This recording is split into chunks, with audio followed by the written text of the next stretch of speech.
네, 주님을 아는 것이 우리의 힘입니다. 한 주간도 평안하셨습니까? 오늘 우리는 스칸 맥라이트의 배제의 시대 포용의 은혜 7번째 시간 제8장 복음 이야기를 함께 나누겠습니다.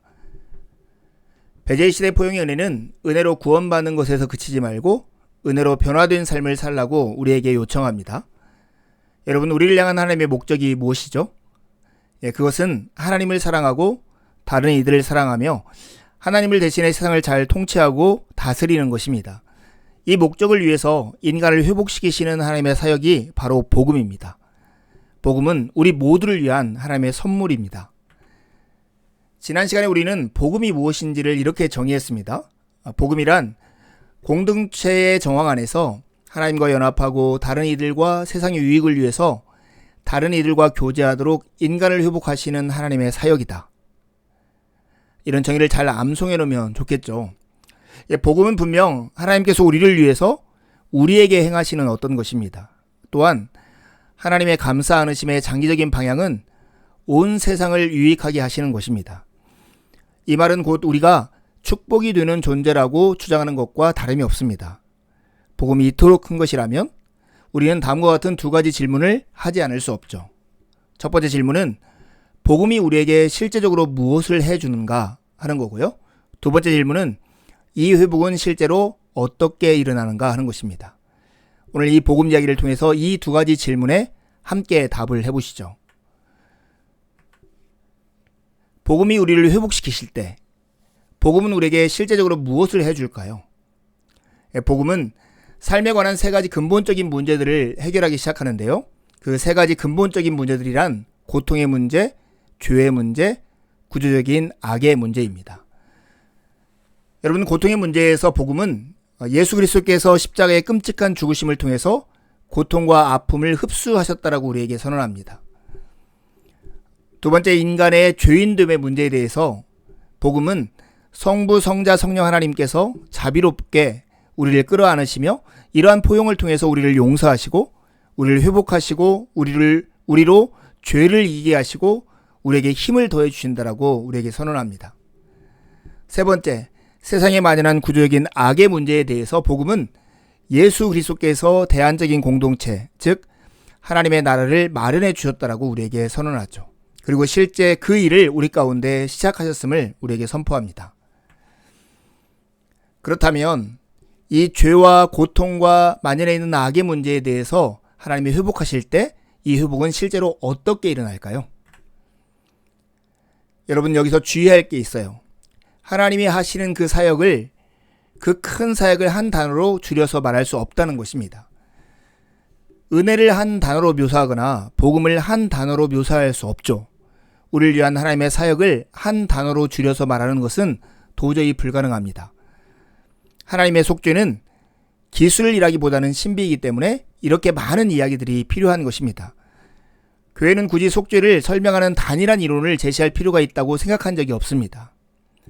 그 이야기를 하려면 하나 이상의 이야기가 필요하다는 것을 교회가 알았기 때문일 것입니다. 속죄의 이야기들, 누가 가장 정확한 이야기를 하고 있을까요?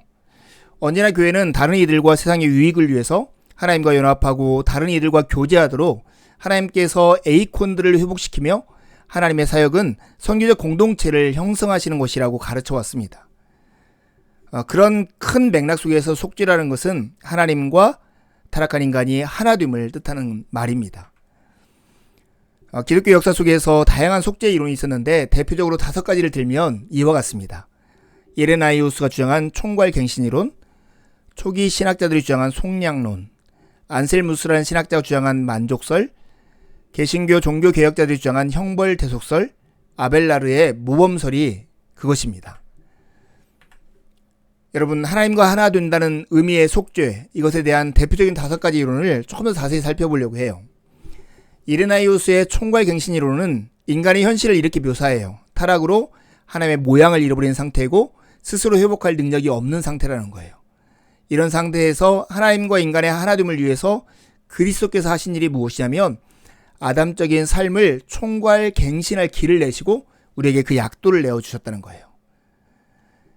두 번째, 초기 신학자들의 속량설은 인간의 모습을 이렇게 이해했습니다. 타락 이후에 사탄과 마귀들에게 영적으로 종노릇하고 있는 상태이고 스스로 이 속박에서 해방될 능력이 없는 거예요.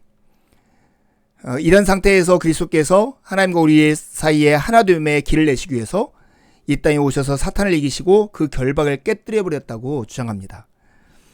안셀무스의 만족소는 인간을 이렇게 이해하는데요. 타락으로 하나님의 영광이 훼손되었고 그러나 인간의 처지로서 주님을 만족시켜드릴 도리가 없는 거예요.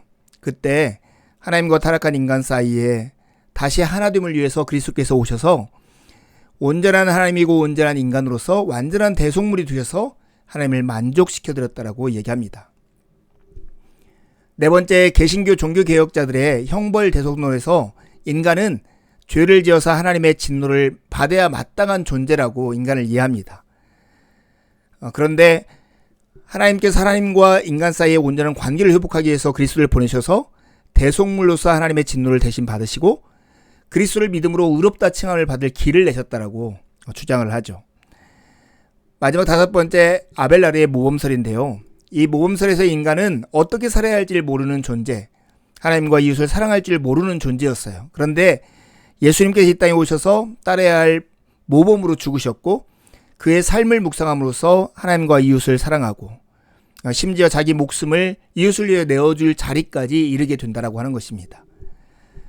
여러분, 이 다섯 가지 속죄의 이론 중 하나님과 인간 사이의 온전한 관계의 회복, 하나됨을 위해서 그리스도께서 하신 일을 설명하는 이 다섯 가지 이론 중에서 누가 가장 정확한 얘기를 하고 있다고 여러분 생각하세요? 여러분, 그러나 각자 대답했겠지만 어느 하나를 정답이라 말할 수 없습니다. 큰 복음을 설명하려면 사실 많은 이야기가 필요한 것이죠. 우리는 장님이 코끼리를 만지는 것처럼 모두를 다 한다라고 말할 수 없습니다. 분명히 복음은 죄의 문제를 다루고 인간의 권리를 선언하며 인간을 해방시킵니다. 모든 사람, 모든 교회가 언제나 고백해온 신앙을 공식화했던 초대교회의 사상가들은 속죄 이론만큼은 공식화하지 않은 쪽을 택했습니다. 왜냐하면 이 큰 복음을 설명하려면 많은 이야기가 필요했기 때문입니다. 그래서 케빈 베노저라고 하는 신학자가 이렇게 얘기해요. 우리는 예수께서 가르쳐 주신 대로 우리의 빈약한 이론들이 담을 수 있는 것보다 훨씬 더 많은 것을 보여주고 있는 떡과 잔을 기다리며 성찬상 주위로 모인다. 그러고는 그 5,000명처럼 우리는 수백 년 동안 속죄신학의 잔치를 벌이고 나서도 여전히 먹고 남은 십자가의 부스러기들이 그대로 있음을 발견하게 된다. 자, 우리의 광주리를 채우고 잔치를 계속하자. 여러분, 그렇습니다. 그리스도께서 우리를 위해서 하나님과 우리 사이의 관계를 회복하고 하나님을 사랑하고 이웃을 사랑하며 많은 사람의 유익을 위해서 이 땅을 살도록 만드신 그 이야기는 다 담을 수 없죠. 고통의 문제, 죄의 문제, 구족이나 악의 문제를 해결하는 이야기가 구체적으로 어떻게 이루어지는지를 우리는 다 설명할 수는 없지만 우리는 누릴 수는 있습니다. 성만찬의 은혜를 우리가 다 이해하지 못하고 설명하지 못한다 할지라도 누리는 것처럼 복음을 믿음으로 그 은혜에 참여할 수 있는 것입니다. 주님의 은혜에 믿음으로 반응하며 그 은혜를 누리는 여러분이 되기를 간절히 바랍니다. 두 가지 질문하고 마치려 합니다. 복음이 우리를 회복시킬 때 복음은 우리에게 실제적으로 무엇을 해줍니까? 두 번째 질문입니다. 복음이 우리를 회복시킬 때 이 회복은 실제로 어떻게 일어납니까? 다섯 가지 이론을 한번 말해보실래요? 한 주도 주님의 은혜를 의지해 살고 복된 주일에 함께 만나 기쁨으로 하나님을 예배하시죠. 감사합니다.